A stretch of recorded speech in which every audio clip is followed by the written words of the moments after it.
commençons, si vous le voulez bien. Nous sommes aveuglés par les projecteurs au fond, alors nous ne pouvons pas vraiment voir s'il y a effectivement un public dans la salle. Cette séance porte sur l'amélioration de la qualité et la culture. Si vous pensiez dans une autre salle, c'est le moment de ressortir. Donc nous vous souhaitons la bienvenue à cet atelier et nous voudrions vous faire une série de présentations sur ce thème, sur la manière dont on peut influencer la culture. On a choisi différents organismes qui sont parvenus avec succès à changer leur culture. Nous leur avons demandé de faire des présentations de 10 minutes chacune. Et ensuite, nous allons ouvrir une période de questions. Des micros sont prévus dans la salle et nous vous invitons à ce moment-là à poser des questions, à formuler des observations. Alors donc, bienvenue et merci à tous d'être venus. Les personnes que je vais vous présenter plus officiellement dans un instant proposent chacune son point de vue unique. RLIS, hôpital, organisme individuel, mais toutes ces personnes ont participé à des changements transformateurs qui nous ont permis de faire progresser les impératifs de qualité à une plus grande échelle au niveau d'une organisation. Bon, alors donc, divulgation du soutien commercial, je le fais pour tout le monde. Donc, nous n'avons reçu aucun soutien commercial et nous n'avons pas de conflit d'intérêts. Tout le monde dit oui. Bon. Alors, que voulons-nous faire pendant cette période? Nous espérons pouvoir vous donner quelques aperçus sur ce que les organismes en pointe ont fait pour créer et pérenniser une culture de qualité et vous permettre d'apprendre des stratégies en vue d'élaborer une culture de qualité qui fait passer les patients d'abord. Alors, quelles sont les expériences que d'autres organismes ont eues, positives ou négatives? Qu'est-ce qui leur a permis de réussir ou pas? Donc les panélistes, je les ai déjà cités, voici certains de leurs titres, je vais les présenter juste avant chacune de leurs interventions. Alors, je vais très brièvement esquisser le contexte et puis nous allons passer donc dans l'ordre aux présentations. Alors, le contexte. Le changement est inévitable. Il faut que le changement soit impulsé par les impératifs de qualité. J'y crois très fermement. Je m'inquiète que si nous n'impulsons pas le changement en fonction des impératifs de qualité, ce seront des impératifs budgétaires qui impulseront le changement. À mon avis, si on se concentre sur la qualité, l'aspect financier se règle lui-même parce que, comme nous savons, un impératif de qualité est également un impératif de rapport coût-efficacité positif. Mais en même temps, si on se concentre sur le budget, je m'inquiète qu'on va perdre de vue la qualité. Alors, dans nos interventions, dans nos discussions aujourd'hui sur le changement des organisations, demandez-vous, est-ce qu'on agit du point de vue de la qualité? Et si oui, comment est-ce que nous allons pouvoir pérenniser cela? Deuxième élément de contexte, je pense que nous ne pouvons pas changer la culture sans la participation des cliniciens. Je ne fais pas allusion uniquement aux médecins, mais à tous les fournisseurs de soins. Ils doivent faire partie du processus de changement. Il ne peut pas s'agir d'un processus externe, il faut que ce soit un processus impulsé à l'interne. Tous doivent s'approprier les succès de l'organisation de leur point de vue de cliniciens, de fournisseurs de soins en fonction de ce dont les patients et leur communauté ont besoin. Et puis, et ça vraiment c'est une obsession personnelle, un processus de changement doit être à l'avantage de tous. Donc, dans notre réflexion, songeons à la manière d'assurer que le changement, les processus de changement que nous allons évoquer affectent tous et soient disponibles à tous. C'est ça l'impératif d'équité dans nos discussions. Alors, en réfléchissant donc aux défis que nous devons relever pour changer nos cultures, rappelez-vous, quand on change une organisation, une institution, que change-t-on? Une institution est conçue pour résister au changement. C'est pourquoi elles existent. Les processus complexes, des buts, des structures, des sous-cultures qui sont inextricablement reliées les unes aux autres, tout cela est conçu pour résister au changement. Et d'ailleurs, tout changement entraîne un changement correspondant des autres éléments de l'organisme afin de rétablir le statu quo. 70% des organismes d'envergure qui entament un changement de culture échouent. Pourquoi? c'est parce qu'elles n'ont pas mis en œuvre un changement en profondeur qui mettait en jeu tous les aspects de l'organisme avec un leadership uniforme qui aligne toutes les ressources de la communauté. Donc, nous allons entendre des descriptions des processus qui sont en cours dans les différents organismes aujourd'hui. Songez à certaines de leurs réussites et à la manière dont ces organismes ont entrepris un changement en profondeur. Et bon, vous l'avez vu tout à l'heure, il s'agit d'un cadre qui souligne les aspects de ce à quoi ressemblerait un système de santé de qualité et des principes qui sous-tendraient le processus de changement. Est-ce que nous changeons pour passer à une prestation de services sécuritaire, efficace, axée sur les patients, efficiente, en temps utile et équitable? Vous allez entendre évoquer certains aspects de toutes ces caractéristiques et certains des éléments qui sont nécessaires pour y parvenir. Nous avons entendu un exposé là-dessus tout à l'heure. Je voudrais revenir très brièvement à l'an dernier. J'ai fait un exposé à la conférence d'alors et nous avions recensé tous les principaux leaders dans des organisations de soins de santé de tout type. Et nous leur avons demandé quelles sont vos priorités pour la qualité, quels sont les facteurs positifs, les obstacles au sein de vos organisations. 186 participants ont répondu. Alors, ils ont dit, bon, nos organismes s'intéressent surtout à la sécurité, aux soins axés sur les patients, à l'accessibilité dans une certaine mesure, à l'efficacité un petit peu et aux soins intégrés un petit peu. Alors, si nous devions leur poser la question aujourd'hui, je pense que les réponses changeraient un peu parce que, compte tenu de tout ce qui s'est passé depuis un an, je pense que les soins intégrés, avec le financement global et certains aspects de ce que nous faisons au niveau des RLIS, je crois que les soins intégrés se classeraient en meilleure position. Je pense que l'accessibilité joue encore un rôle clé, mais je crois que les soins axés sur les patients sont à présent beaucoup plus à l'honneur. Mais les répondants nous ont également dit, bon, voilà les défis que nous devons relever dans notre organisation. Nous n'avons pas de motivation pour collaborer, nous n'avons pas de soutien financier, nous n'avons pas de motivation au sein de notre personnel de mettre en œuvre ces changements, manque de connaissances au sujet des initiatives d'IQ, d'amélioration de la qualité, manque de données réglementaires et politiques qui nous empêchent de changer. Tous ces éléments sont des obstacles institutionnels qui nous empêchent, en tant qu'agents du changement, de parvenir à des changements réels au sein du système. Donc, les thèmes que nous en avons dérivés, il y avait des problèmes systémiques très importants au niveau de l'intégration et de l'alignement. Il y avait des problèmes reliés au leadership, au soutien des leaders, et puis il y avait la nécessité de fournir un soutien au niveau de l'infrastructure. Alors, je vais très brièvement vous dire comment nous pourrions aider, comment QSSO peut aider. Bon, on nous a demandé, il faut aligner le programme, les impératifs en matière de qualité, être très clair, mieux communiquer ces impératifs de qualité, fournir de meilleures données probantes au niveau des pratiques basées sur les données probantes, les communiquer, nous aider à diffuser les changements et à les monter en échelle et développer la capacité d'amélioration de la qualité dans nos systèmes. Bon, vous voyez le reste, mais ce sont les principaux.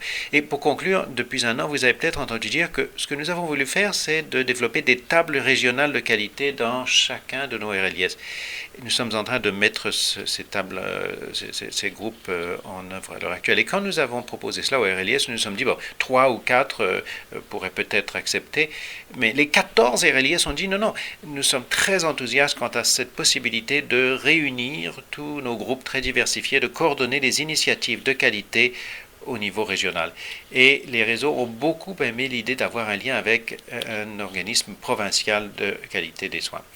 Alors vous verrez que d'ici un an, puisque nous commençons à recruter les présidences de ces tables, que nous allons commencer à avoir un organisme de coordination qui peut proposer des capacités au niveau local et qui peut organiser et concentrer bon nombre de nos initiatives en matière de qualité. Bon, ces groupes sont très faciles à mettre en œuvre.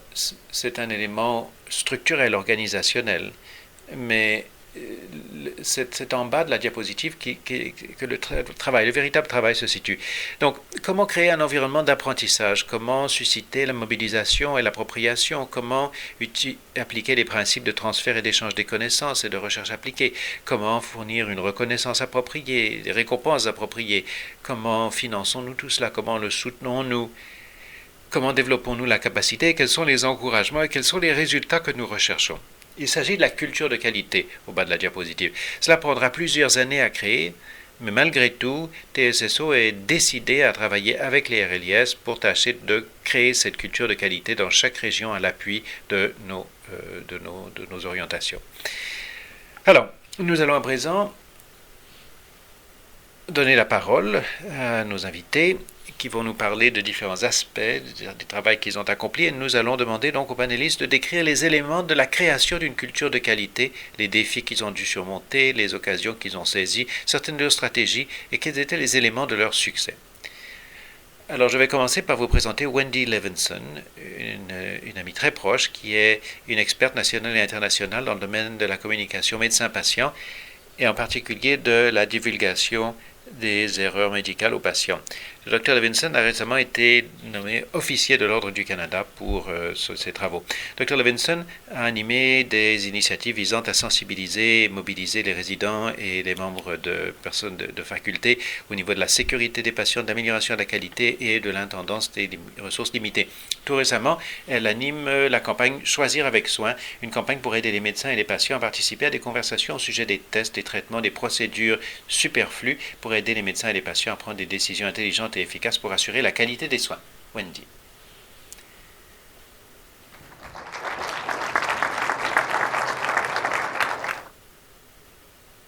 Je suis très heureuse d'être parmi vous et je suis emballée de vous parler un petit peu de la campagne Choisir avec soin qui a pris naissance en Ontario. C'est à présent une campagne pan-canadienne. Nous nous situons au début d'un changement de culture, ça ne se produit pas du jour au lendemain. Et tout le matériel de notre campagne est bilingue et est disponible en ligne. Alors donc, n'hésitez pas à nous visiter. Alors je vais commencer par dire quelque chose que vous savez tous, c'est-à-dire que nous nous intéressons tous à pérenniser notre système de santé. Nous voulons recevoir des soins de qualité et nous voulons qu'ils continuent d'être fournis.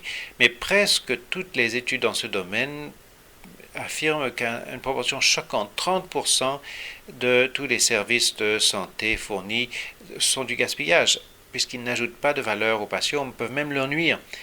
Ce chiffre, à l'origine, provient de l'Institute of Medicine aux États-Unis et nous nous sommes tous dit, c'est pas comme ça au Canada. Mais comme vous le voyez sur cette diapositive, nous possédons des données de plus en plus abondantes qui montrent exactement la même chose, que des actes qui n'ajoutent pas de valeur sont très souvent posés au Canada. En voici un exemple, les tests préopératoires en Ontario. Il s'agit des patients qui subissent des procédures à très faible risque, qui sont jeunes, qui n'ont pas besoin de tests préopératoires. Or, en Ontario, 30% de ces patients, encore une fois, ce chiffre magique, subissent des ECG préopératoires. Mais ce qui est intéressant, c'est que chacun de ces petits points est un hôpital. Et dans certains hôpitaux en Ontario, seulement 3% des patients font l'objet d'un ECG jugé non nécessaire. Dans certains hôpitaux, 97% des patients en subissent un. Donc, nous pratiquons de manière très différente, mais il y a, dans une très grande mesure, beaucoup de soins qui sont fournis et qui pourraient être changés afin de parvenir aux objectifs que Jeff évoquait. Amélioration de la qualité, amélioration de l'efficacité, réduction des conséquences nuisibles pour les patients, en l'occurrence des tests faux positifs potentiels. Donc, c'est un objectif clé de notre objectif, améliorer la qualité des soins, empêcher de nuire.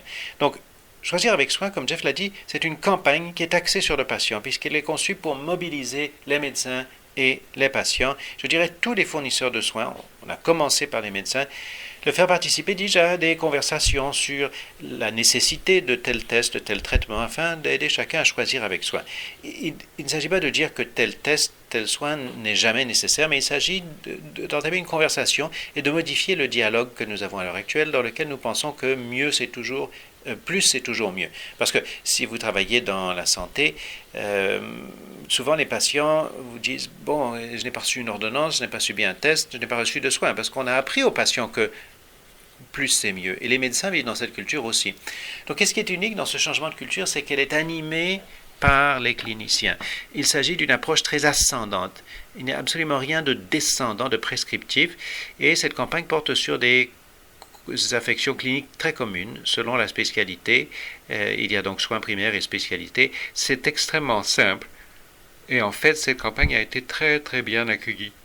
Nous l'avons lancé en avril 2014 et 45 sociétés de médecins au Canada ont collaboré avec nous pour dresser chacune une liste de 5 services dans leur discipline à l'égard desquels il existe des données scientifiques très probantes qui démontrent qu'elles sont surutilisées ou utilisées de manière qui gaspille ou qui nuit. Donc il s'agit d'un effort ascendant. L'approche est simple. Nous rejoignons les sociétés de médecins pour élaborer cette liste de 5 actes qui sont superflus.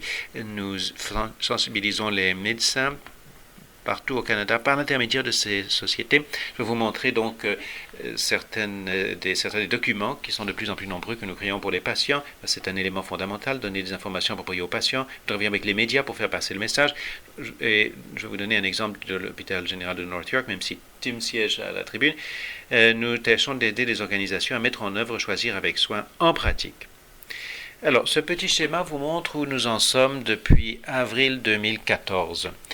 Nous avons presque, ou même un peu plus de 200 recommandations à l'attention des médecins. Nous travaillons avec toutes les associations provinciales, territoriales, associations médicales. Nous disposons d'un nombre de plus en plus important de dépliants destinés aux patients. Au bas de l'écran, dans le vert, il y a ce que nous appelons nos organismes pionniers. À notre dernier webinaire, nous avions 72 participants qui ont participé pour apprendre. C'était l'hôpital général de North York qui présentait ces données. Et je vais vous parler de STARS dans un instant. Bon, après qu'on a créé ces listes, beaucoup d'entre vous ont vu ces listes, mais la véritable difficulté, c'est de tout mettre cela en pratique. Comment mettre ces changements en œuvre. Donc, il y a des stratégies simples, comme par exemple faire des exposés à des groupes de médecins, sensibilisation des patients. Il y a des projets d'amélioration de la qualité, des projets d'audit, de rétroaction, c'est très important. Et je vais vous donner un exemple. Et il y a des choses que font les hôpitaux pour incorporer, par exemple, le changement dans leur saisie électronique des ordonnances. Un exemple de l'hôpital de North York, le service d'urgence, où il existe un programme très étendu de Choisir avec soin à l'hôpital, avec toutes sortes de stratégies en place. Mais le service d'urgence voulait réduire le nombre de tests de laboratoire à effectuer, parce que si vous n'êtes jamais allé dans cet hôpital, il faut faire attention, on se fait saigner avant de pouvoir crier gare. Donc, on a réduit de 41% le nombre de tests commandés dans ce service.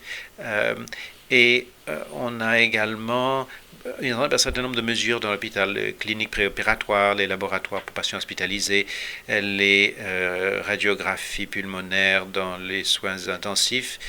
Et donc, on a mis en œuvre Choisir avec soin et réduit l'utilisation de tests et de traitements non nécessaires. Pas de tests et traitements nécessaires, mais de ceux qui n'étaient pas nécessaires. En Ontario, nous avons comme stratégie d'avoir donc cette campagne pan-canadienne, mais sous l'égide de QSSO, nous avons réuni tous les partenaires au niveau des fournisseurs de soins pour déterminer des priorités provinciales et tâcher de les mettre en pratique. Donc l'hôpital les tests préopératoires dans les hôpitaux, l'utilisation des transfusions sanguines ou plus n'est certainement pas mieux et parfois les transfusions ne sont pas nécessaires. Dans les soins primaires, beaucoup de tests annuels. Dans les soins de longue durée d'utilisation d'antipsychotiques chez des patients âgés qui n'ont pas de diagnostic psychiatrique. Et nous essayons de mesurer l'impact de tout cela en Ontario. Bon, et quelques mots sur notre défi des 10 millions. Nous lançons une campagne du défi des 10 millions pour tâcher de prévenir 10 millions de tests et de traitements non nécessaires. Nous allons nous adresser à des groupes qui peuvent mettre en œuvre Choisir avec soin. Nous leur demanderons de s'inscrire chez nous, de prendre une trousse de départ, choisir une cible, par exemple les transfusions sanguines ou l'utilisation de tests préopératoires non nécessaires, mettre cette stratégie en œuvre et partager les résultats en vue d'un objectif collectif afin que nous puissions avoir un impact, une idée de notre impact collectif au Canada. Voici un exemple. Vous voulez faire des transfusions sanguines? Pourquoi en donner 2 quand une suffira? Ça vient de la Société canadienne de médecine transfusionnelle et vous pouvez choisir cet objectif, participer à la campagne des 10 millions. Par exemple, vous voudriez peut-être ne pas introduire autant de cathéters chez les patients afin de ne pas créer d'infections dangereuses. Donc vous pourriez vous joindre à la campagne moins d'intubation de la Société canadienne de médecine interne. Alors, je voudrais vous parler de STARS. étudiants et apprenants préconisant l'intendance des ressources, STARS. Parce que dans l'esprit de changement de culture, ça s'apprend dans la formation médicale à partir de zéro. Et nos étudiants ont conservé ces pratiques pendant toute leur carrière. Donc nos propres étudiants en médecine ont créé une campagne qui s'appelle STARS, donc étudiants et apprenants préconisant l'intendance des ressources, qui ont dressé une liste de 6 actions sur lesquelles les étudiants en médecine devraient s'interroger et qui rencontrent à présent les étudiants partout au pays pour les mobiliser en vue de changer la culture. Au niveau des patients, nous devons transmettre le message que plus n'est pas toujours mieux, qu'on n'est pas obligé de rentrer chez soi avec une ordonnance ou ayant subi un test pour avoir reçu des soins. Nous pensons que l'humour, ça peut être utile, que plus n'est pas toujours mieux. Peut-être que ça va être au Skydome à côté avec la partie des Blue Jays, trop de moutarde. Et nous allons avoir toutes sortes d'images, de bandes vidéo, de protège-écran qui et donc qui comporteront ces questions que nous voulons poser dans les cabinets des médecins de soins primaires afin que les médecins de famille peuvent participer à ces entretiens avec l'aide de documents supplémentaires pour contribuer à expliquer pourquoi un médecin n'a pas besoin d'une IRM pour petite douleur au dos. Donc il s'agit d'un changement de culture. J'ai voulu vous montrer que nous avons été très intentionnels dans notre approche ascendante, animé par les cliniciens. Il ne s'agit pas de coût, comme Jeff l'a dit, il s'agit de qualité, il s'agit d'empêcher de nuire, d'éviter de nuire. Quand les gens nous posent la question sur les coûts, nous disons, ben oui, dans certains cas, ça pourrait épargner de l'argent si on élimine des tests préopératoires. Mais dans d'autres cas, comme les IRM pour une petite douleur au dos, ça veut dire qu'il faut que les personnes, ça voudra dire que les personnes qui en ont vraiment besoin reçoivent les tests quand ils en ont besoin, ce qui réduit peut-être les délais d'attente. Alors donc nous mobilisons vraiment la communauté, nous participons nous faisons participer les étudiants, ça va prendre quelques temps, mais nous abordons le début d'une odyssée. Alors, je donne la parole à Tim.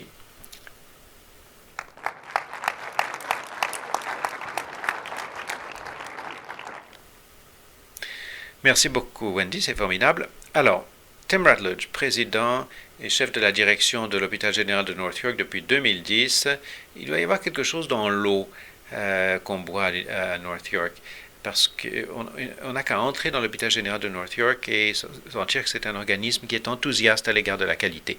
J'ai été très très impressionné par tout ce qui se fait à l'hôpital général de North York et je pense que cela est largement dû à Tim. Il se concentre sur la création d'une culture axée sur la valeur et sur donc la création d'une solide culture de valeur comme base de la recherche de l'excellence dans les soins intégrés axés sur les patients.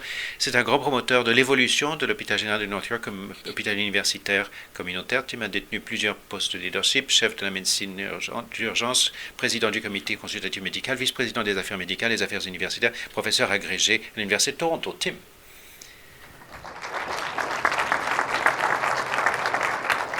Tim est très gentil de venir ici parce qu'il se relève d'une infection. Alors je le remercie d'être venu parmi nous. Je m'améliore. Je ne travaille pas quand je suis malade. Alors Jeff, merci beaucoup et merci de me donner la possibilité de vous faire part du travail que nous accomplissons à l'hôpital général de North York dans les domaines de la qualité et de la sécurité. Et nos méthodes ont été très très alignées sur le thème de cette séance. Nous avons été très intentionnels dès le début de cette odyssée qui a commencé il y a plus de 10 ans. Nous avons été très très intentionnels quant à l'importance de mettre au point ou de faire évoluer une culture qui habilite, qui permet le genre d'activité de qualité que nous voulions mettre en œuvre. Bon, un mot sur la qualité. Sur la culture, pardon. La culture, je vais me concentrer sur les aspects de culture, pas tellement sur les initiatives de qualité, de sécurité. La culture, c'est une notion un peu amorphe, mais c'est d'une importance critique. Jeff a dit qu'il y a peut-être quelque chose dans l'eau qu'on boit. Je pense que ce qui est dans l'eau, c'est la culture. Et je suis très heureux que vous ayez trouvé quelque chose dans votre analyse quand vous étiez là. Mais bon, nous pensons qu'on ne peut pas laisser la culture au hasard, qu'il faut être très intentionnel. Et c'est cela que nous avons fait. Pour nous, la culture est inextricablement liée au leadership. Je ne parle pas uniquement de l'équipe de direction, je parle du leadership dans toute l'organisation et les valeurs. La culture procède des valeurs. Alors pour moi, la culture, le leadership, les valeurs, ça fait partie donc de cette formule, peut-être dans l'eau, qui nous permettra de parvenir à notre objectif. Donc nous nous sommes intéressés à la qualité et à la sécurité. Nous avons étudié les caractéristiques des cultures propices à la qualité et à la sécurité. Et ces trois éléments, en fait, déterminent ce qui constitue l'expérience organisationnelle, les valeurs, la culture, le leadership, le type de développement du leadership que vous avez réalisé dans votre organisation, créer une expérience pour votre organisation, commencez de travailler là. Si vous êtes un membre du personnel, un médecin, un bénévole, et même si c'est une expérience différente, commencez au niveau du patient et des proches d'être dans l'organisation. Alors, quelques mots sur notre odyssée qui se poursuit. Notre odyssée en matière de transformation, de leadership en matière de transformation a commencé après le SRAS. Certains d'entre vous se rappellent que l'hôpital général de North York était très très occupé pendant le SRAS. Dans la première vague, nous avons accueilli un grand nombre de patients et puis ensuite, malheureusement, nous nous sommes retrouvés à l'épicentre de la deuxième vague car pendant la pause entre les deux vagues, il y a eu certaines transmissions dans l'hôpital. Plusieurs de nos patients sont tombés malades, plusieurs de nos employés sont devenus malades, très malades, et en fait, nous avons perdu une de nos infirmières qui était très, très appréciée dans un de nos services, Nelia La Rosa. Cela a bien sûr laissé une marque indélébile sur notre organisation et son histoire, et pendant les mois, les années qui ont suivi cette expérience, nous avons dû nous reprendre et ça a été pour nous la possibilité donc de renouveler notre organisation. Je faisais partie de l'équipe de direction à l'époque, j'étais chef du personnel et notre chef de la direction, ma prédécesseur Bonnie Adamson et l'équipe de direction s'est dit bon, il faut qu'on se concentre sur la culture, sur le leadership. Il faut qu'on se concentre sur l'impératif de rendre notre organisation une organisation d'aussi haute qualité, aussi sécuritaire que possible. Donc nous avons recensé la littérature, nous avons appris quels sont les éléments dans une culture qui permettent une qualité et une sécurité exceptionnelles. Donc un de mes messages au niveau de la culture, c'est qu'il faut être clair quant aux objectifs. Alors voici certaines de nos comparaisons avant et après. Donc la réalité actuelle ou les thèmes sur lesquels nous devions travailler et ce que nous voulions obtenir. Nous voulions passer de services axés sur les fournisseurs à services axés sur les patients. Rappelez-vous, ça c'est il y a 10 ou 11, 12 ans. Nous voulions éliminer les hiérarchies, passer des patrons au coach, du commandement et du contrôle à l'intendance, du blâme à la responsabilisation. Le ministre a parlé des révisions à la loi sur la protection des renseignements sur la qualité des soins. Ça fait pas mal longtemps que nous nous efforçons de tirer les leçons de nos erreurs. Nous utilisons très très rarement la loi, mais pour nous, les erreurs et la rétroaction sont des possibilités d'apprentissage au niveau de l'hôpital. Nous voulons passer des silos au système et des processus bureaucratiques aux processus stratégiques. Alors voici les principaux thèmes sur lesquels nous avons travaillé pour faire évoluer notre culture. Tout d'abord, je l'ai dit auparavant, la culture et le leadership sont inextricablement reliés. Et alors donc, depuis 10 ans, et nous n'avons pas fini, nous travaillons beaucoup au niveau du développement du leadership. Développement des capacités d'abord. Nous avons commencé avec notre équipe de haute direction, puis ensuite les directeurs, les chefs de service, puis les gestionnaires, et maintenant nous travaillons constamment au niveau du développement du leadership de plusieurs manières au sein de l'organisation. Même quand nous organisons des événements Kaizen ou RLS, il s'agit de développer la capacité, le leadership au niveau de l'organisation. Nous voulons utiliser un langage commun. Le changement culturel, c'est une question de communication et d'uniformité. Donc, un langage commun est très important. Nous voulons élaborer des valeurs partagées et bon, la clé, c'est partager, c'est le mot partager. Les valeurs de notre organisation n'étaient pas écrites. Nous avons vraiment procédé une analyse très approfondie de notre organisation et une consultation très approfondie en disant comment voulez-vous être, comment voulez-vous faire cela. Et ce processus a été très très utile dans l'évolution de notre culture.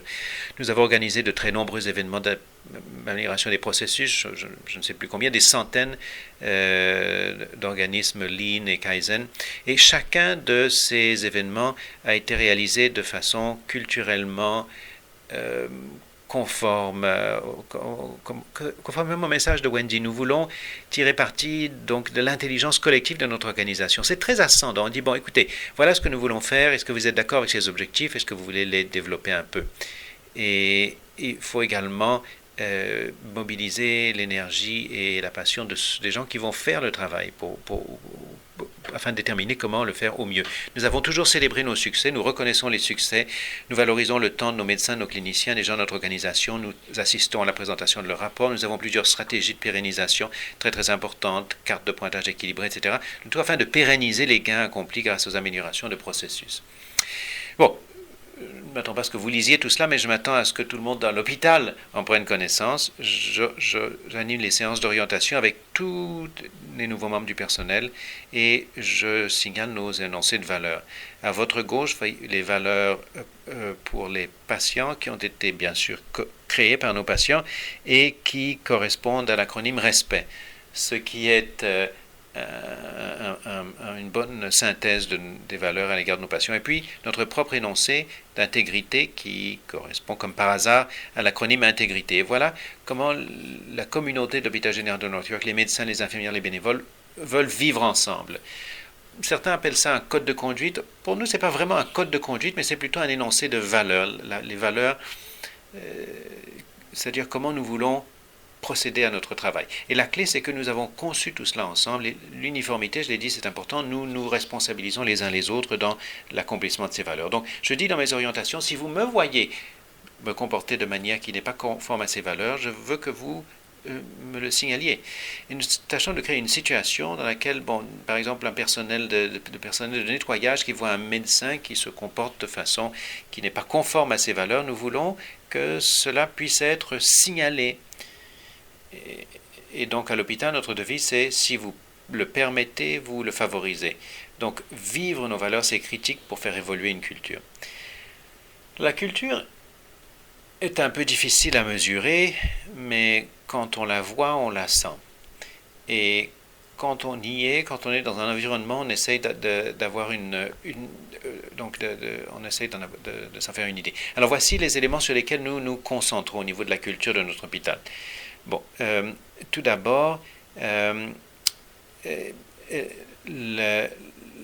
c'est quelque chose qui est la clé. Les patients qui passent d'abord. Tout le monde l'a dit, les médecins, les infirmières, tous les membres de la communauté de l'Hôpital général de North York, quand nous avons entamé une planification stratégique approfondie. Vraiment, c'était le signal clé. Alors donc, nous sommes bien décidés à nous assurer que les patients passent d'abord. On a un conseil consultatif des patients et des familles, etc. On est très très sérieux au niveau des soins axés sur les patients et la famille. Puis nos 4 valeurs, excellence, respect, intégrité, compassion, qui correspondent à l'acronyme ERIC, qui est le nom de notre site intranet. Nous sommes passionnément engagés envers la qualité et la sécurité. Tout ce que nous pouvons faire pour optimiser la qualité et la sécurité de notre environnement, nous voulons le faire. Donc, nous nous considérons comme ayant une culture de qualité et de sécurité. Et j'ai été très heureux en 2012 lorsque nous avons reçu une accréditation au niveau exemplaire. Mais la responsable de l'équipe d'accréditation, je ne sais pas si elle est ici aujourd'hui, elle a dit dans son rapport que la fin de l'accréditation que la culture de qualité et de sécurité de l'hôpital était palpable depuis la salle du conseil d'administration jusqu'au chevet des patients, ce qui était gentil. Un des éléments clés qui sous-tend la culture que nous voulons développer et vivre et faire croître à l'hôpital général de North York, c'est l'organisation axée sur l'apprentissage. Et bon, ça c'est très dense, mais essentiellement il s'agit d'apprendre à réaliser la vision que nous avons de toutes les façons possibles.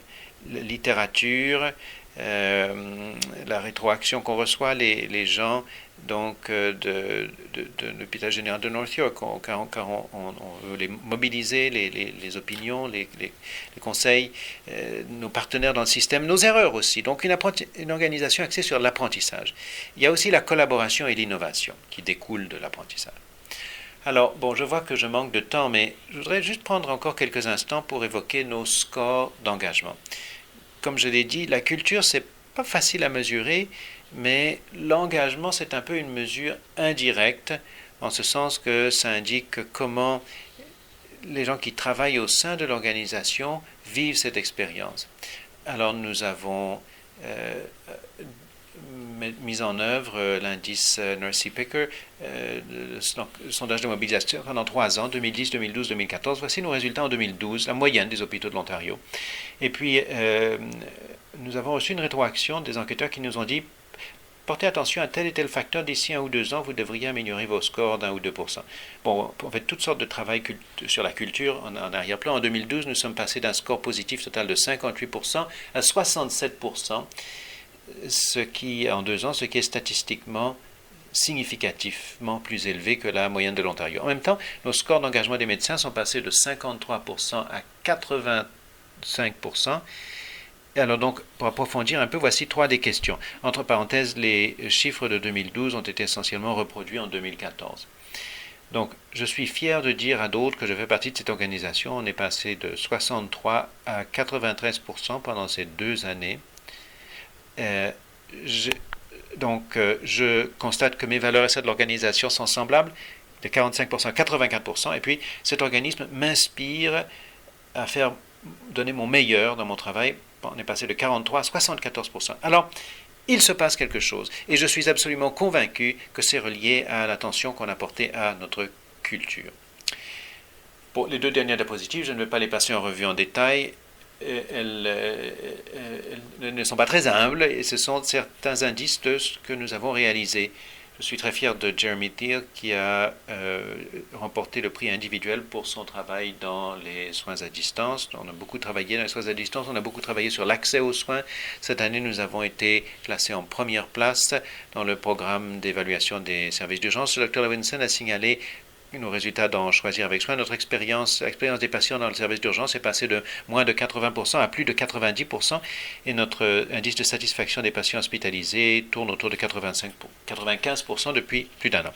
Alors, quelques preuves, si vous voulez, quelques données probantes qui montrent que nous réalisons quelque chose, et je suis convaincu que c'est relié au travail fondamental que nous avons effectué en matière de culture.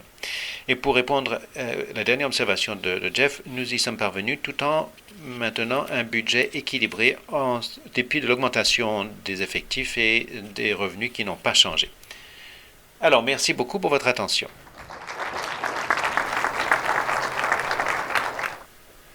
Merci Tim pour cette présentation excellente. Je suis heureux de vous présenter Winnie Doyle, qui a plus de 35 ans d'expérience dans la santé comme sage-femme, infirmière autorisée, éducatrice et dirigeante. Elle est actuellement vice-présidente et chef des services infirmiers à St. Joseph's Healthcare Hamilton, qui fait partie de St. Joseph's Health System. Winnie est déterminée à favoriser l'amélioration de la qualité et l'engagement des patients au niveau local et systémique. Elle détient d'un baccalauréat en sciences infirmières, d'une maîtrise en administration infirmière, et elle siège au corps enseignant de l'école de sciences infirmières de l'Université McMaster. Winnie.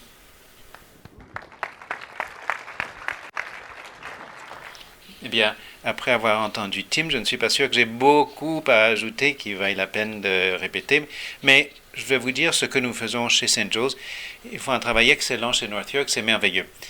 Quand j'ai commencé à réfléchir à cette présentation, à notre progression, je me rappelle ma carrière.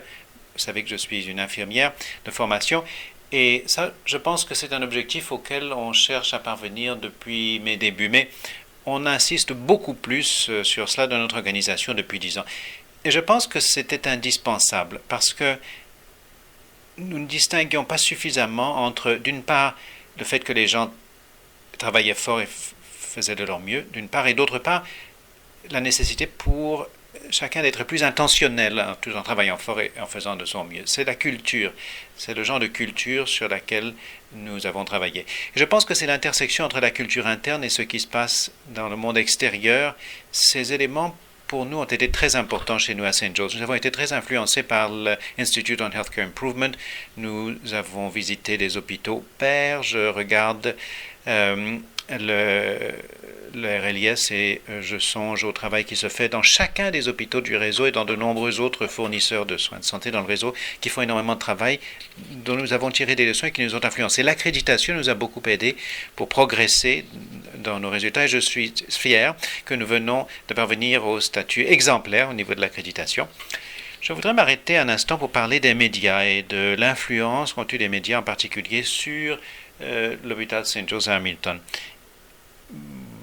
Bon, j'aurais dû vérifier la date, mais c'est à peu près il y a 5 ans, nous avons eu une flambée, une mauvaise flambée de Clostridium difficile. Nous avions eu 25 patients qui sont morts, 90 patients à l'hôpital qui ont acquis cette infection. Hamilton était une ville où le quotidien, le Spectator, s'intéresse beaucoup à la santé. Nous faisions les manchettes tous les jours, ou presque. Enfin, du moins, il nous semblait que c'était tous les jours.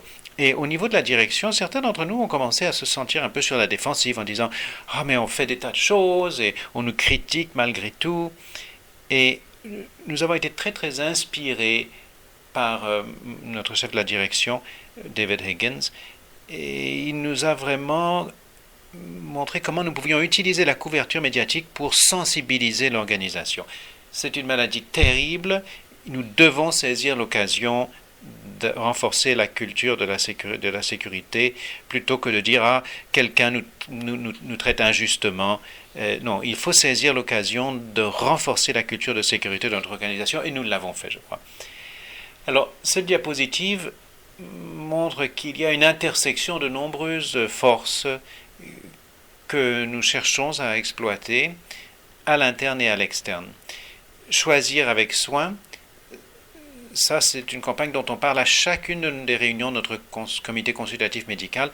Nous tâchons d'utiliser ces forces externes avec l'importance que nous attachons à l'interne à créer une culture de sécurité. Résultat, eh bien, voici notre comparaison avec Accréditation Canada dans notre enquête sur la sécurité des patients. Nous réussissons à peu près au même niveau que nos pairs. Dans certains indicateurs, nous réussissons un peu mieux, dans d'autres, à peu près aussi bien. Il y a 2 indicateurs selon lesquels nous réussissons moins bien. Quand nous avons reçu ces résultats, nous avons été déçus parce que nous avons beaucoup travaillé dans ces domaines. Et je crois que ça se produit quand on travaille sur la qualité et l'amélioration. Parfois, on est étonné, on se rend compte qu'on n'est pas tout à fait parvenu au point où on croit être parvenu et il faut repenser et s'améliorer encore. Donc, les domaines où nous réussissions moins bien, c'était le suivi. Nos équipes de première ligne nous disaient qu'elles n'étaient pas toujours informées des résultats d'une initiative d'amélioration. Par exemple, il y avait eu un incident dans un service et nous pensions qu'on communiquait les résultats au niveau de l'unité, mais en fait, ce n'était pas le cas. Alors, nous y avons travaillé et je reviens dans un instant. S'agissant d'une culture équitable, ça c'est un autre domaine. Je sais que beaucoup d'entre vous ont travaillé sur ce domaine aussi. Encore une fois, on nous a dit que les membres du personnel ne pensaient pas toujours qu'ils seraient traités aussi équitablement qu'ils le souhaiteraient s'ils signalaient ou bien une erreur qu'ils avaient commis eux-mêmes ou bien un domaine qui les préoccupait. Donc, nous avons incorporé ces résultats dans notre programme de travail actuel. Alors, j'ai changé de diapositive. Donc, nos résultats au fil du temps, et bien sûr, c'est l'orientation qui nous importe. Est-ce que nous nous améliorons? Bon, nous avons entrepris une odyssée qui n'a pas de destination. Il se présentera de nouveaux problèmes, il surgira de nouvelles problématiques, il surgira des problèmes reliés à de nouvelles maladies ou de nouvelles technologies que nous introduirons qui n'auront pas les résultats de sécurité que nous recherchons. Donc, je crois que finalement, ce qui compte pour toute organisation, c'est de vérifier qu'elle évolue dans une direction positive. Et nos résultats nous ont rassurés car nous évoluons dans une direction positive et nous continuons d'y travailler. Alors, je vais évoquer quelques domaines auxquels nous travaillons. J'ai décidé de signaler seulement quelques domaines parce qu'il y a de nombreux éléments de notre action pour créer un esprit très solide au niveau de la sécurité et de la qualité des patients. Mais je crois que les cliniciens au point de prestation des soins. Ça, c'est un domaine où, si l'on ne réussit pas, tous les autres éléments de la chaîne ne vont sans doute pas donner d'aussi bons résultats qu'on le voudrait. Alors, j'ai divisé nos actions entre ce qu'on a fait en arrière-plan et ce qu'on a fait en avant-plan. Et bon, j'ai bien aimé que Tim change le terme de code de conduite, parce que notre code de conduite, nous y avons porté beaucoup d'attention. Nous nous sommes assurés qu'il y avait une conformité entre ce que nous avons rédigé, ce que nous disons et ce qui se fait.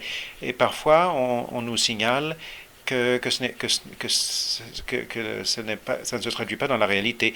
Sur notre Internet, n'importe qui peut poser une question anonyme. Parfois, nous pose des questions que les gens ne poseraient sans doute pas tout haut, mais ils les posent. Et parfois, cela a trait avec un code de conduite où ils estiment qu'il n'y a pas eu, que justice n'a pas été faite. Et c'est une occasion pour nous de nous assurer qu'il y a équité pour tous les groupes qui travaillent dans l'organisation. Alors, quand on songe à l'arrière-plan, il faut s'assurer que ce que vous faites soutienne ce que vous voulez réaliser. Donc, c'est important. Donc, ce sont des choses qu'il est important de s'assurer d'avoir fait. Et en avant-plan, j'ai travaillé avec un collègue il y a bien des années qui décrit la culture comme étant la façon dont les choses se font par ici. Et je crois que ça, c'est le facteur le plus important pour influencer ce qui se produit. Vous pouvez dire et faire ce que vous voulez au niveau de l'orientation. Oui, ça aide, mais si les employés voient que leur travail quotidien n'est pas conforme avec ce que vous dites, ben, ce sera difficile de réussir. Alors donc, on apporte beaucoup d'attention à la façon dont les choses se font chez nous. Et moi, je crois fermement que les idées et les mots, ça compte. Et je crois que dans le slogan « Soins sécuritaires, n'acceptons rien de moins », de l'Institut canadien pour la sécurité des patients, ce slogan, c'est quelque chose que nous avons vraiment cherché à généraliser dans tout ce que nous faisons, dans toute l'organisation. Et nous savons que le fonctionnement des équipes est un indicateur très clair de la sécurité des patients. Et dans nos enquêtes sur l'engagement, nous avons étudié la question et nous remarquons, dans certains des secteurs où nous ne sommes pas aussi solides, que le fonctionnement de l'équipe a une influence sur le nombre de plaintes de patients, etc. Et ce sont des indicateurs très très clairs des résultats que l'on obtient dans la création d'une culture de sécurité. J'ai dit tout à l'heure qu'il fallait s'assurer qu'il y a donc un retour, une rétroaction aux équipes. Et bon, nous organisons des rencontres d'équipe depuis longtemps, mais nous nous sommes rendus compte en nous préparant pour l'accréditation et pendant l'accréditation au mois de mai que dans certains domaines, les rencontres d'équipe s'étaient transformées en réunions de communication, mais ne portaient pas priorité sur la sécurité. Donc, maintenant, nous travaillons avec toutes nos équipes pour nous assurer que tout le monde est sur la même longueur d'onde et utilise des critères uniformes au niveau des réunions de sécurité quotidiennes que nous avons dans nos services. Nous utilisons, comme toutes les organisations qui y travaillent, nous utilisons les données à bien meilleur escient qu'autrefois. Et nous utilisons des recoupements de sécurité dans toutes nos unités, donc les chutes, par exemple, si on a eu un patient avec une infection septique dans un secteur où l'on cherche à réduire les cas d'infection septique, etc. Alors donc, nous avons réfléchi longuement au rôle du gestionnaire clinique, gestionnaire de première ligne. Il s'agit d'un rôle très très important. Il s'agit de l'un des facteurs clés dans toute organisation. Quand vos gestionnaires en première ligne ouvrent les yeux que leur rôle principal consiste à être vigilant en matière de sécurité, s'assurer que la qualité est au maximum, et nous avons beaucoup investi au niveau de développement du leadership. Le leadership des médecins, dans ce domaine, je crois que nous en sommes au point où nous avons un engagement très solide, un leadership très solide en matière de qualité de la part de nos chefs de service. Il nous reste du travail à faire au niveau de certains médecins qui ne sont pas dans des rôles de leadership. Je crois que, l'accent n'est pas toujours mis exactement comme nous voudrions qu'il soit. Donc, nous sommes loin de la perfection. Ça, je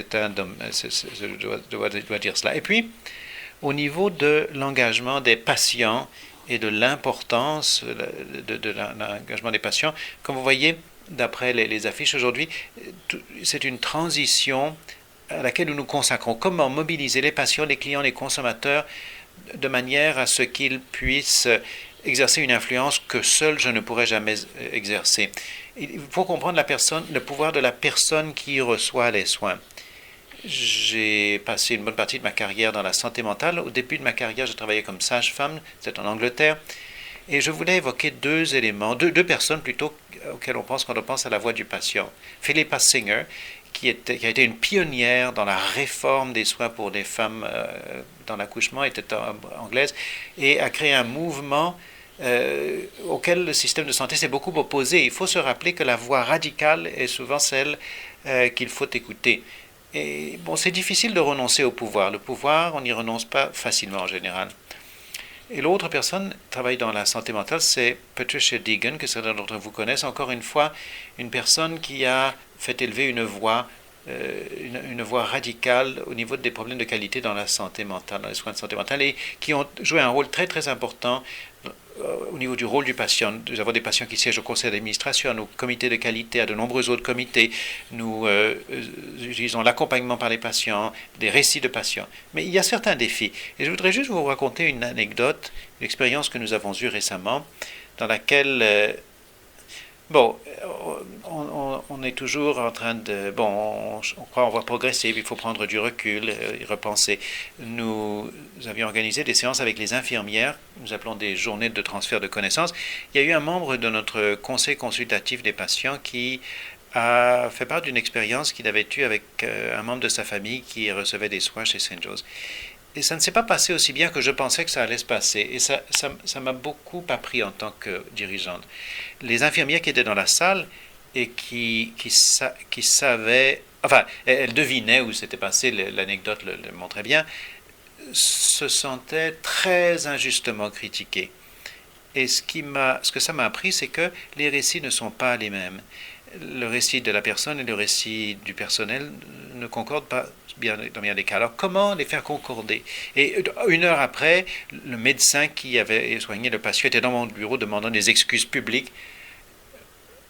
Et ce, malgré que l'anecdote avait été racontée de façon très, très douce. J'ai été choqué par cette réaction, mais c'était un moment important. Parfois, on pense qu'on est allé plus loin qu'on l'est en réalité. Il a fallu que je prenne un peu de recul et que je me dise, nous ne sommes pas aussi bons que nous pensons que nous le sommes. Et il faut réfléchir à la façon dont on doit travailler, dont on peut conjuguer, réunir, rassembler toute la communauté de prestataires pour utiliser la voix du patient de façon plus efficace. Bon, je n'ai plus de temps, il y a beaucoup d'autres choses que nous avons entrepris, mais la voix du patient et le personnel en première ligne, l'engagement du personnel en première ligne à cette progression, ce sont deux des éléments qui sont vraiment fondamentaux, mais pas les seuls. Merci beaucoup.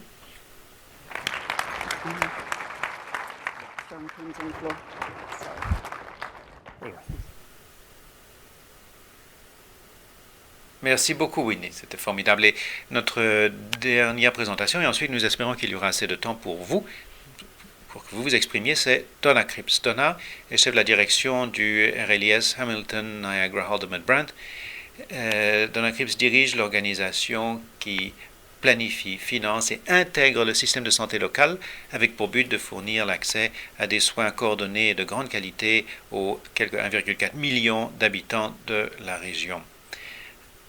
Avant d'entrer au RLIS en octobre 2010, on a détenu 2 postes clés à Hamilton Health Sciences en tant que présidente du St. Peter's Hospital et responsable de la réadaptation et de la santé des aînés. Donna Cripps a également travaillé activement à de nombreuses initiatives régionales et provinciales, notamment co-présidé le comité directeur du projet de soutien comportemental Ontario et de l'Alliance provinciale des soins de réadaptation. Donna, merci.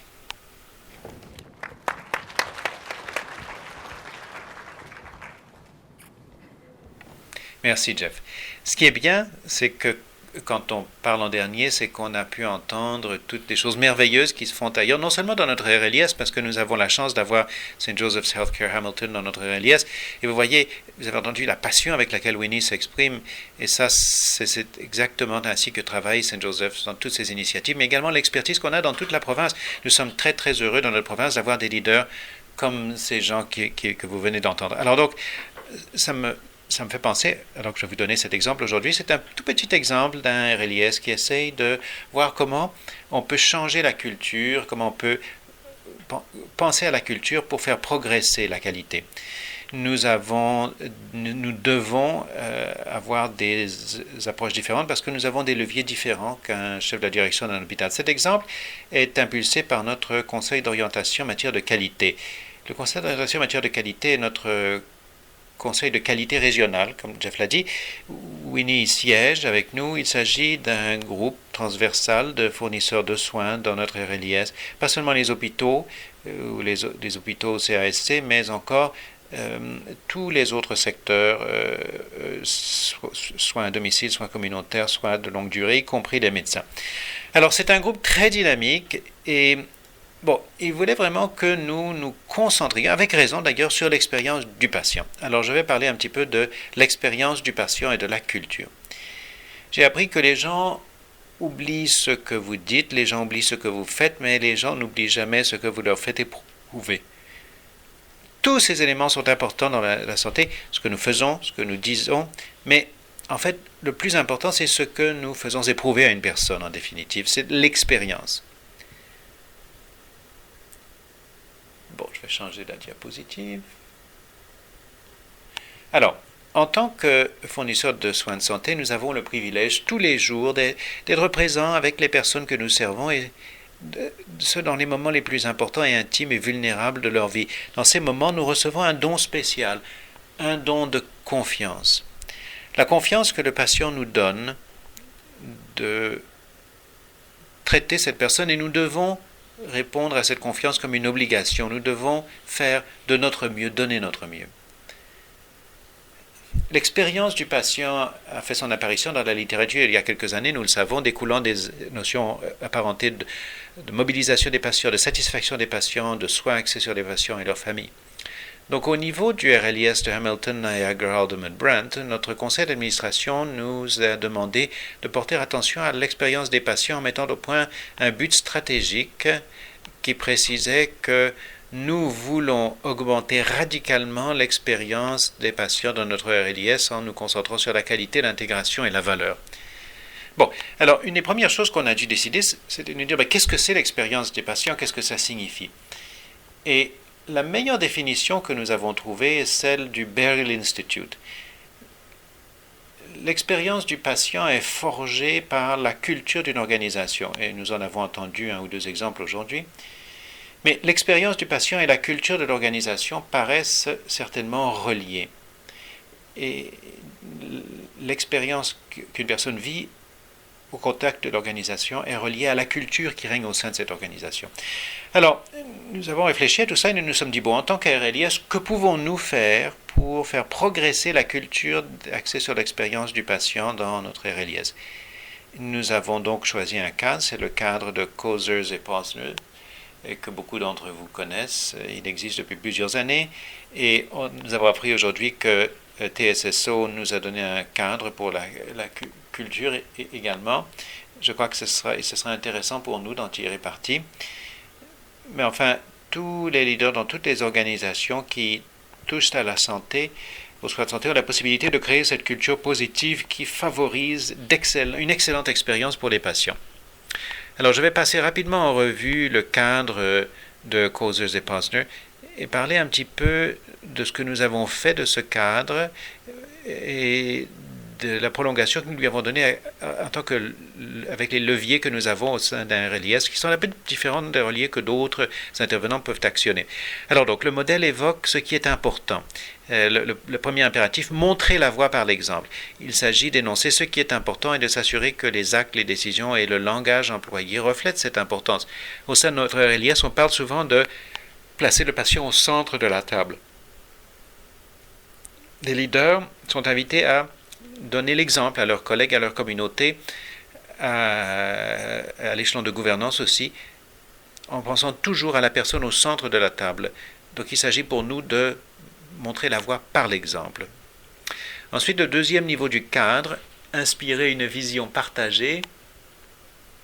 Il s'agit des leaders qui travaillent avec d'autres pour créer et faire prospérer une vision partagée. Encore une fois, quand nous songeons aux relations avec les patients et à la confiance qu'ils nous font en tant que prestateurs individuels au niveau du système de santé, parce que je crois que les gens font confiance au RLIS en tant qu'intégrateur des systèmes de santé et rien n'est plus important que de fournir une expérience excellente. En 2012, le conseil d'administration du RLIS a entamé un processus de planification stratégique très étendu. Nous avons consulté plus de 2000 personnes dans tout le réseau pour pouvoir dire, bon, qu'est-ce que les gens dans notre réseau qui habitent dans la zone de dessert du réseau veulent de leur système de santé et comment pouvons-nous, en tant que RLIS, comment est-ce que nos fournisseurs de soins peuvent contribuer à faire progresser la situation. Est-ce que nous ont dit des gens dans tous les aspects, tous les secteurs, fournisseurs de soins, toutes les communautés, toutes les régions, tous les groupes d'âge, on nous a dit que tout le monde voulait une expérience meilleure dans le système de santé. Et rappelez-vous, ça c'était en 2012. Et je crois que nous avons entendu dire, enfin dans bon nombre des séances auxquelles j'ai assisté, que nous faisons progresser l'expérience du patient. Mais notre conseil d'administration nous a dit à l'époque qu'il ne suffisait pas d'améliorer l'expérience du patient, il voulait que nous l'améliorions radicalement, l'expérience des patients.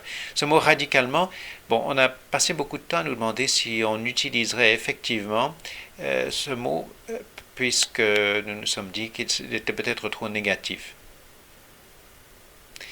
Mais on l'a utilisé finalement, ce mot radicalement. Troisième élément du cadre, remettre les processus en question. En utilisant les leviers que nous avons en tant que RLIS, nous avons dit, bon, nous devons assurer que chaque fournisseur de services de santé s'est doté des éléments fondateurs de la qualité. 3 éléments, un plan de qualité, une politique en matière de qualité, et puis chaque fournisseur doit mesurer des éléments et faire progresser ces indicateurs. Donc, dans bien des cas, nous pourrions dire, bon, ben ça c'était en 2014-2015, on a demandé à tous les fournisseurs de soins de se doter donc de ces éléments. Vous pourrez dire, mais tous les fournisseurs le font, n'est-ce pas? Les hôpitaux, oui, tout à fait, oui, ils le font déjà, mais il faut comprendre que beaucoup de nos fournisseurs, et Winnie peut le confirmer, beaucoup de nos fournisseurs avaient des difficultés avec toute l'idée d'une politique de qualité. Qu'est-ce qu'une politique de qualité? Pourquoi en ai-je besoin? Moi qui fournis des popotes roulantes, de quel genre de qualité j'ai besoin? Qu'est-ce que je mesurerais? Et ce qui était bien, c'est que notre conseil d'orientation en matière de qualité s'est transformé en ambassadeur et s'est entretenu avec chaque membre s'est entretenu avec ses collègues pour tâcher de faire progresser la situation. Ça, c'était vraiment emballant, de remettre le processus en question. Et cette année, en 2015-2016, nous nous disons, bon, alors comment mesurons-nous cela? Et nous avons demandé à chacun de nos fournisseurs de poser 2 questions aux personnes qu'ils servent et de fournir donc cette rétroaction à nous tous collectivement. Et ces questions sont: comment noteriez-vous les soins et les services que vous avez reçus et avez-vous participé dans toute la mesure que vous le souhaitiez aux décisions relatives à vos soins? Le volet suivant du cadre parle donc de la nécessité de donner aux autres les moyens d'agir. Bon, au niveau du RLIS, nous pensons que c'est notre rôle de créer un cadre pour aider nos fournisseurs de soins à déterminer comment eux peuvent aller de l'avant dans cette odyssée vers l'expérience du patient. Et en regardant les commentaires au bas,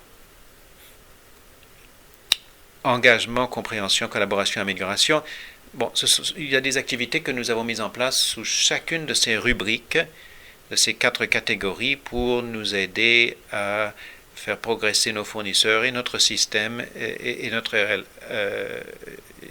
RLIS en ce qui concerne l'expérience du patient. Et puis le dernier volet du cadre parle de l'encouragement au cœur. Tout le monde a un récit. Je vous encouragerais à réfléchir un instant à une expérience personnelle ou professionnelle que vous avez eue en tant que patient, membre de la famille d'un patient, ou en tant que prestataire ou administrateur. Pourquoi cette histoire, ce récit s'est terminé positivement? Est-ce qu'il s'est agi d'un élément que vous ne voudriez plus jamais revivre? Nous avons tous des récits. Alors, à chaque rencontre, le premier point sur l'ordre du jour consiste à évoquer le récit d'un patient. Bon, c'est peut-être pas aussi nécessaire quand on est dans le monde des fournisseurs de services de santé directs, mais dans un RLIS, il est très facile d'oublier le patient, la personne que nous servons, très facile de se dire que on travaille dans un bureau et que ce que nous faisons ne fait pas de différence aux gens que nous servons. Donc, quand on a commencé à inscrire ça sur l'ordre du jour, bon, je me suis dit, personne ne va nous raconter, personne ne va faire un récit, c'est une perte de temps, mais c'est fascinant. À chaque réunion où l'on fait cela, on entend une histoire très intéressante, parfois très positive, qui nous fait presque monter les larmes aux yeux. Parfois, ça peut être très négatif. Parfois, ça peut être les deux.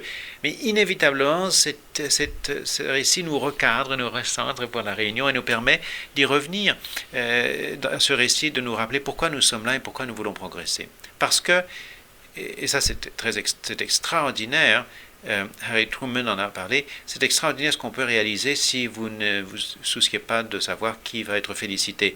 Et Harry Dickey en a parlé lorsque David Price était le lanceur de relève il y a quelques jours. Peu importait qui était félicité, que ce soit dans le baseball ou les services de santé, la réalité c'est que peu importe qui est félicité tant qu'on fait le travail et que nous obtenons de meilleurs résultats pour les gens que nous servons.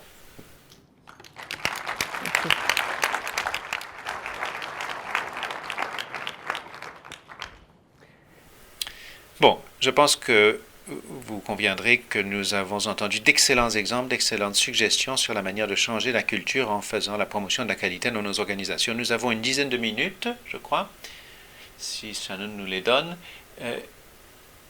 pour les questions de la salle.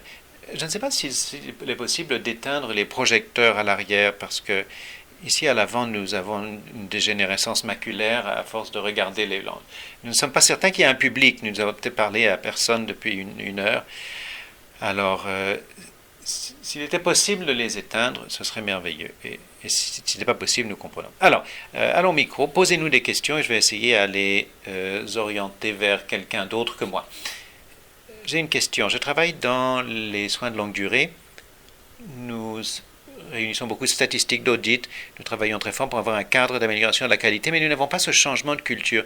Et je vois aussi bien à l'hôpital général de North York qu'à St. Joe's qu'il a fallu une expérience traumatisante pour obtenir l'adhésion de l'équipe de direction. Moi, j'aimerais sauter la case expérience traumatisante. Est-ce que vous avez des suggestions pour obtenir l'adhésion de l'équipe de gestion afin que tout le monde évolue dans la même direction lorsqu'il s'agit de changer de culture? On va poser la question à Tim. Bon, oui, moi aussi j'aime l'idée de ne pas avoir une expérience traumatisante. Alors pour moi, il s'agit de gestion du changement, ou l'un des principes de gestion du changement, c'est qu'il faut qu'il y ait une raison. Donc, ça serait vraiment bien de revoir la littérature sur l'importance de la culture intentionnelle. Lorsqu'une organisation se donne un but stratégique, qualité ou autre, à présent, je suis convaincu qu'il faut être très, très intentionnel et qu'il faut faire un effort soutenu pour créer une culture qui est conforme avec l'objectif que vous voulez atteindre. Alors donc, d'abord, il faut déterminer ce que vous voulez faire. Et ensuite, s'agissant du comment, c'est que vous devez créer une culture. Et vous avez tout à fait raison, ça prend un effort soutenu.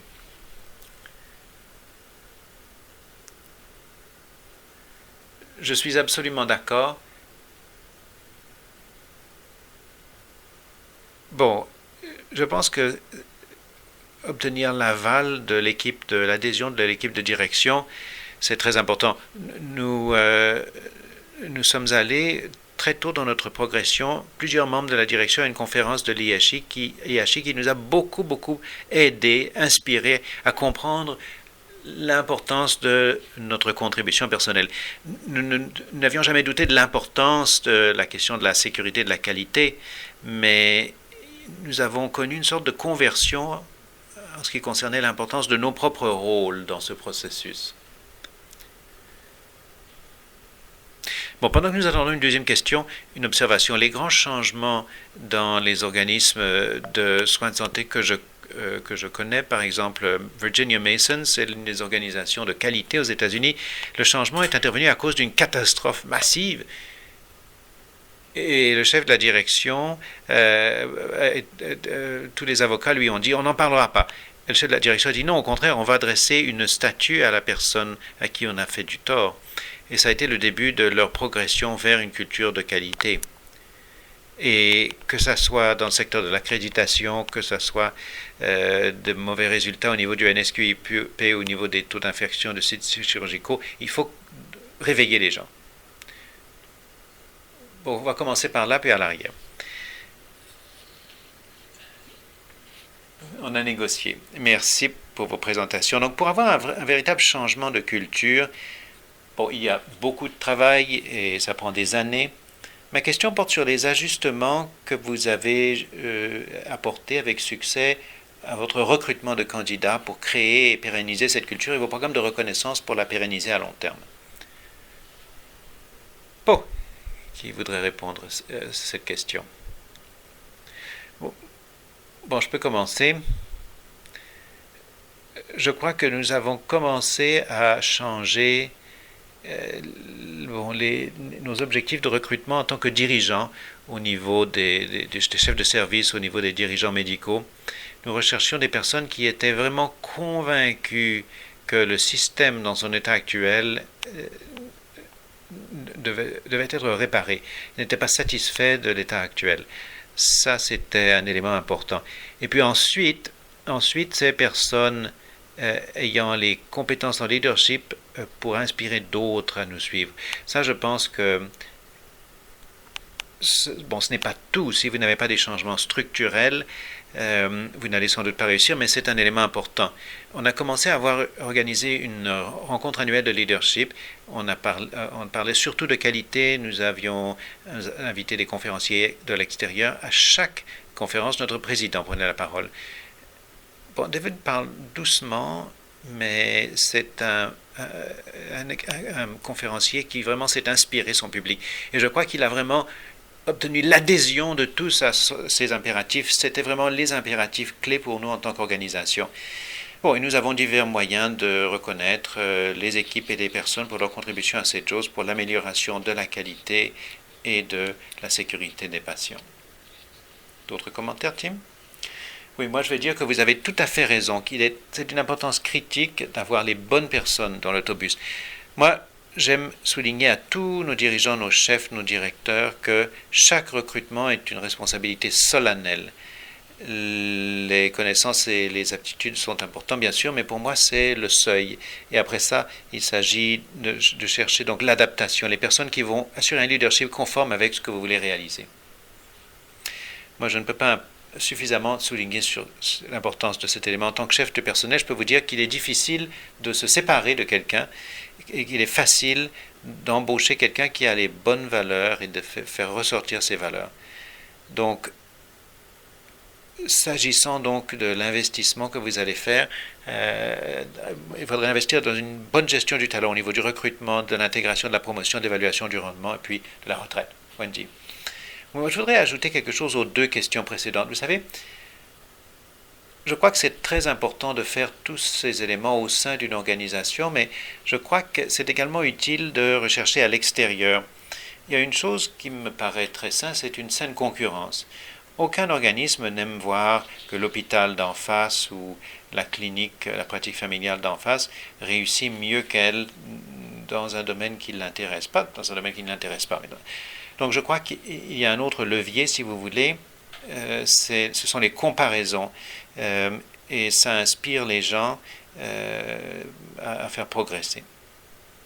Donna? Bon, je m'appelle Wendy Nelson et au fil de ma carrière, j'ai pu participer à la direction de St. Joe's et de North York General. Alors c'est merveilleux, oui, d'entendre parler de votre bon travail. J'ai pu prendre un peu de recul et regarder les facteurs à McGill qui débouchent sur un changement positif. Et vous venez de cocher toute la liste avec éloquence. Le leadership distribué et adaptatif, la communication ouverte dans les deux sens, la création d'une culture d'expérimentation et d'apprentissage. Alors, Tim, vous avez parlé de l'organisation axée sur l'apprentissage et puis enfin la mesure, mesurer ce que vous faites. Mais il y a quelque chose au niveau du leadership.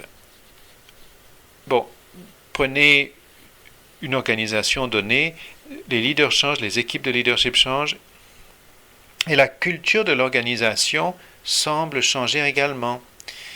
Alors, vous avez parlé, vous avez commencé donc vers cette conversation. Une fois que vous êtes sur le terrain, comment vous pouvez former des leaders dans votre organisation. Je voudrais que vous nous disiez ce que nous devons mieux faire dans nos programmes de formation des médecins à la gestion au niveau du leadership, avant que les intéressés ne se lancent dans le domaine, afin qu'ils soient mieux préparés à contribuer en tant que leader à l'objectif que recherche l'organisation. Merci Wendy. Ce n'est pas une coïncidence que vous aviez travaillé aux deux organisations qui sont de très bonne qualité. Il y a un fil conducteur. Bon. Des réflexions? Moi, je veux dire une chose. Je l'ai dit dans mon exposé, on commence à acquérir ses compétences, ses habiletés, ses valeurs très tôt dans sa formation. Et en fait, il y a des recherches probantes en matière de formation médicale qui montrent que si vous êtes formé dans un établissement qui est orienté sur la qualité ou le rapport coût-efficacité dans les soins, ça reste avec vous au fil du temps. Donc il y a une chose qui est bien dans la formation médicale aujourd'hui, c'est que c'est davantage basé sur l'équipe. Moi, j'ai toujours dit que dans la formation des médecins, on forme des purs sangs qui sont formés à concourir et à gagner. C'est comme ça qu'on se fait admettre à la faculté de médecine. Or, ce n'est pas les compétences dont on a besoin pour l'embauche. Alors, dans toute cette formation, il y a un changement. Est-ce que c'est un changement qui est achevé? Non, c'est un changement de culture en faveur d'une éducation plus interdisciplinaire, davantage axée sur l'équipe, afin de former des personnes qui peuvent résoudre les problèmes ensemble en équipe, plutôt que dans le cadre de la culture plus individualiste que j'ai évoquée dans le passé et qui se faisait sentir dans nos organisations. Alors, une réflexion. Excellente réflexion. Wendy, je pense que vous avez vraiment mis le doigt dessus quand vous avez parlé de leadership. Il y a une chose dont on ne parle peut-être pas beaucoup en Ontario, mais nous avons beaucoup de conseils d'administration. Et les conseils d'administration jouent un rôle très important. Pour moi, avoir les bonnes personnes au sein des conseils d'administration, des personnes qui... Bon, une personne qui se demande, bon, comment est-ce que je peux faire progresser les soins de longue durée? Le conseil d'administration peut faire une énorme différence dans la culture de l'organisation pour embaucher le leader qu'il faut. Et je crois que parfois on a tendance à oublier l'importance du niveau de gouvernance qui peut faire une très grosse différence. Et depuis que je suis au RLIS, je vois cette différence, je vois la différence que les conseils d'administration peuvent faire dans les soins dispensés aux personnes que nous servons. Merci beaucoup. Je crois que nous avons dépassé le temps imparti. Alors je voudrais remercier les panélistes. Nous avons dépassé notre temps, n'est-ce pas Shannon? Oui. 3 minutes 15. Bon. Alors, remercier nos panélistes, vous remercier, vous, nos auditoires. Merci à Shannon de nous avoir réunis au même endroit, en même temps. Ce que j'ai entendu dire aujourd'hui présente énormément de ressemblances. Et Wendy vient de le souligner encore une fois. Elle a énuméré tous les éléments que j'avais dressés, j'avais dressé la liste également, et j'ajouterai les valeurs. Je pense que l'organisation axée sur les valeurs, une organisation qui explicite ces valeurs, qui les incarne, qui est alignée infatigablement sur ces valeurs, je pense que c'est peut-être l'un des éléments que j'y aurais ajouté.